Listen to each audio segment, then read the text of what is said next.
สวัสดีท่านผู้ชมที่เคารพนำท่านผู้ชมมาติดตามข่าวกีฬารถแก้วอินเตอร์กุมารนักแล่นทนทีมชาติลาวคว้าแชมป์10รายการติดต่อกัน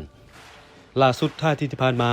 รถแก้วได้แชมป์รายการซุปเปอร์สปอร์ต2026ที่กรุงเทพประเทศไทยระยะทาง10ไมล์หรือประมาณ16กิโลเมตรโดยมีนักแล่นเข้าร่วมหลายกว่า 7,500 คนทั้งระยะ10ไมล์และ5ไมล์รถแก้วเข้าเส้นชัยเป็นคนที่พิษด้วยเวลาแล่น1ชั่วโมง4นาที45วินาทีก่อนหน้านี้รถแก้วได้แชมป์แล่นมินิมาราธอนเพื่อเฉลิมฉลองการดำเนินกิจการทางด่วนลาวจีนนครหลวงเวียงจันทน์5บางเวียงครบรอบ5ปีและนานาชาติบุรีรัมย์มาราธอน2026ขอนแก่นมาราธอนนานาชาติ